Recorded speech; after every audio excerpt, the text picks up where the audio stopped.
السلام علیکم ورحمۃ اللہ وبرکاتہ۔ ان الحمد للہ نحمدہ ونصلی ونسلم علی رسولہ الکریم، اما بعد فاعوذ باللہ السمیع العلیم من الشیطان الرجیم، بسم اللہ الرحمن الرحیم۔ فإن آمنوا واتقوا لفتحنا علیہم برکات من السماء والارض۔ میرے انتہائی قابل تکریم، قابل صد احترام قائدین اہل حدیث یوتھ فورس پاکستان، اہل حدیث یوتھ فورس پاکستان سے وابستہ غیرت مند بہادر میرے نوجوان بھائیوں، آج کا یہ عظیم الشان ورکرز کنونشن، جس میں میرے ذمے بات لگائی گئی ہے کہ آج ہم کہاں کھڑے ہیں، اگر آپ پوری دنیا کا مطالعہ کریں، اس پر نظر رکھیں تو آپ کو نظر آئے گا اس وقت امت مسلمہ ظلم و ستم کا شکار ہے۔ ایک منظم سوچ کے تحت تمام مسلم ممالک کے اندر دہشت گردی کو عام کر دیا گیا ہے، امن و سلامتی کو تہ و بالا کر کے رکھ دیا گیا ہے۔ کبھی وقت تھا کہ مسلم ممالک اور مسلمان لوگ امن کی علامت ہوا کرتے تھے، لیکن آج معاملہ اس کے بالکل برعکس ہے۔ اور کبھی وقت تھا کہ محمد بن قاسم ایک عورت کی آواز پر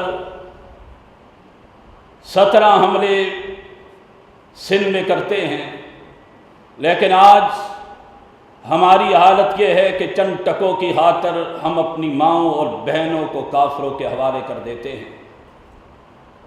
حیرت کی بات یہ ہے، اگر چند آدمی بھی کسی کافر ملک میں دہشت گردی کا نشانہ ہو جائیں، پوری دنیا کے حکمران مسلم بھی اور غیر مسلم بھی وہاں تعزیت کے لیے کھڑے ہو جاتے ہیں، لیکن مسلمانوں کا قتل عام ہو، 150 سے زائد بچوں کو مار دیا جائے، مسلمانوں کو سرے عام گولیوں کا نشانہ بنا دیا جائے۔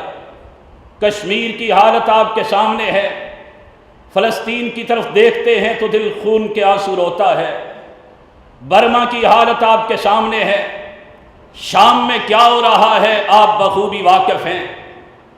کوئی تردید کب کرے، کوئی اس کے اوپر احوق کرنے کے لیے تیار نہیں ہے، کوئی اس کا تذکرہ کرنے کے لیے بھی تیار نہیں ہے۔ کسی مسلم حکمران نے افغانستان کے صوبہ قندوز، اس کے اندر جو ظلم و ستم کا بازار گرم کیا گیا، اس نے تردیدی بیان تک بھی نہیں دیا، اس کا تذکرہ کرنا بھی گوارا نہیں کیا۔ آپ کی میڈیا کی حالت آپ کے سامنے ہے، اگر کسی کے گھر کی معمولی سی بات ہوتی ہے، اس کو بریکنگ نیوز کے طور پر نشر کیا جاتا ہے، لیکن مسلمان کے مفاد میں، مسلمانوں کے نقصانات، مسلمانوں کے حق میں کوئی آواز بھی اٹھانے کے لیے تیار نہیں ہے۔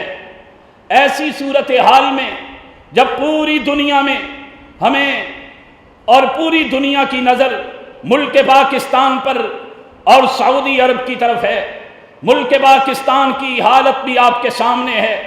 میں تفصیل میں جانا نہیں چاہتا، حق بات کرتے ہوئے شرم بھی محسوس نہیں کرتا۔ پاکستان کی حالت یہ ہے کہ ہمارے کسی بڑے حاکم کے اگر کسی ایئرپورٹ کے اوپر کپڑے اتار دیے جائیں تو وہ کہتا ہے میری بے عزتی نہیں ہوئی، اور حجاز مقدس پر ہماری نظریں تھیں، وہاں سے بھی ہمیں سکون والی خبریں نہیں آ رہی۔ اس سے ہٹ کے آئیے، اس سب کا ذمہ دار کون ہے، اور ان سب حالات میں ہمیں کیا کرنا ہے؟ کیا ہم ہاتھ پہ ہاتھ دھرے تردید کرتے رہیں گے، ہم روتے رہیں گے، یا احتجاج کی حد تک رہیں گے؟ ان حالات سے نکلنے کے لیے، ان حالات سے باہر لانے کے لیے ان حالات سے امت کی رہنمائی آپ کریں گے، پوری امت کی نظریں آپ پر ہیں۔ شہید ملت حضرت علامہ احسان علی ظہیر رحمت اللہ علیہ نے فرمایا تھا کہ اہل حدیث امام بن کے آتا ہے، اہل حدیث رہنما ہوا کرتا ہے، اہل حدیث قائد ہوا کرتا ہے۔ آپ نے امت کی رہنمائی کرنی ہے، آپ نے ان حالات میں امت کو صحیح رستہ بتلانا ہے، آپ نے لوگوں کو ایک لائن دینی ہے، ایک ڈگر پہ چلانا ہے کہ کہاں جا کے تم کامیابی اور کامرانی پہ راہ جا سکتے ہو۔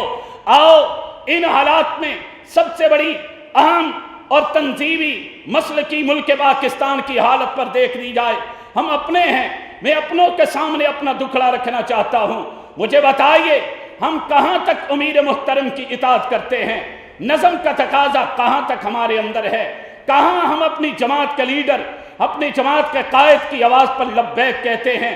کس حد تک ہم اپنے خواہشات اس کے مطابق تبدیل کر سکتے ہیں، اپنی بات، اپنی سوچ کے دھارے تبدیل کر سکتے ہیں؟ ناراض نہ ہوئیے گا جب میں آپ کے واٹس ایپ کے گروپ کو دیکھتا ہوں، سوشل میڈیا پر آپ کے کمنٹس کو پڑھتا ہوں، میرا دل خون کے آنسو روتا ہے۔ میں کہتا ہوں یہ کون ہے؟ ہمارا ورکر بھی قائد بننے کی کوشش کرتا ہے، ہمارا ورکر امیر محترم کی سوچ کے مد مقابل سوچ رکھنے کی کوشش کرتا ہے۔ میرے ویر ایسے باتیں نہیں بنا کرتی۔ اپنی حیثیت منوائیے گا، اپنے آپ کو منوائیے گا، سیاست میں، مذہب میں، نظم میں، شہروں میں، چوراہوں میں، معاملات میں اپنے آپ کو منوانے کی کوشش کیجئے گا۔ کیوں نہیں آپ کے امیر محترم کی گفتگو کو ہر چینل لائیو کیوں نہیں کوریج کرتا؟ آپ کے امیر محترم کی گفتگو کو اخبار کی سرخی کیوں نہیں بنایا جاتا؟ آپ کے قائد کی ایک ایک بات کو دنیا کیوں نہیں لے کے آ سکتی؟ اس کے میں ذمہ دار ہوں، اس کا آپ ذمہ دار ہیں، اس کے قصوروار آپ ہیں، اس کا قصوروار میں ہوں۔ ہم اپنی اگر حیثیت کا ورکر بن کے رہے، کارکن بن کے رہے، ہم امیر محترم لاہور میں بیٹھ کے فیصلہ کرے، اگر اس کی آواز پر کوئٹہ بھی تڑپے، کراچی بھی تڑپے، خیبر پختونخوا بھی تڑپے، پنجاب کا ہر شہر باہر نکل کے آ جائے، رب اکبر کی قسم وہ وقت دن آئے گا جب آپ کا لیڈر، آپ کا ورکر، آپ کا قائد، آپ کا کوئی ذمہ دار گفتگو کرے گا، لائیو کوریج بھی ہوگی، اس کی اخبار میں سرخی بھی بنے گی، دنیا آپ کو وقت بھی دے گی، دنیا آپ کی قدر بھی کرے گی، سیاست میں آپ کی قدر ہوگی، مذہب میں آپ کی قدر ہوگی، میڈیا میں آپ کی قدر ہوگی۔ آئیے اپنے آپ کو منوانے کی کوشش کیجئے گا۔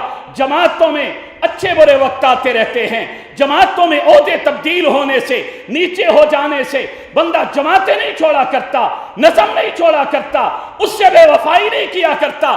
آج مجھے میرے قائد نے لاہور بلایا ہے، میری یہ وقت ہو گیا ہے۔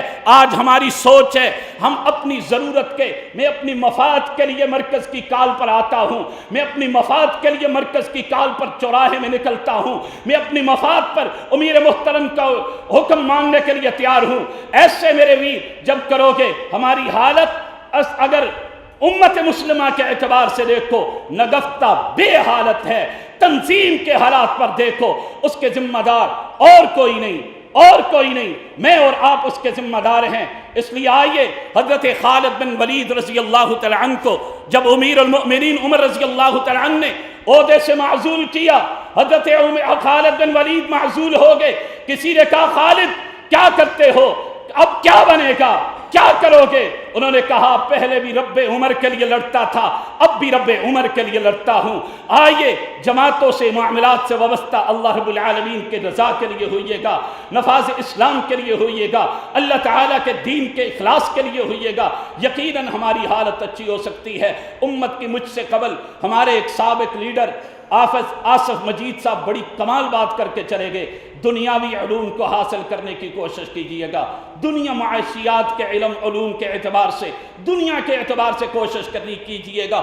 آپ قوم کے لیڈر ہیں، آپ ہی امت کے رہنما ہیں، آپ ہی سارے معاملات کرنے والے ہیں، اس لیے اپنی حالت کو تبدیل کرنے کی کوشش کیجئے۔ اللہ میرا اور آپ کا حامی و ناصر ہو۔ اللہ تعالیٰ امت مسلمہ پر اور جہاں جہاں امت مسلمہ مظلوم ہے اللہ تعالیٰ اس کی مدد فرمائے۔ وما علینا الا کارواں دعوت قرآن و حدیث مرکز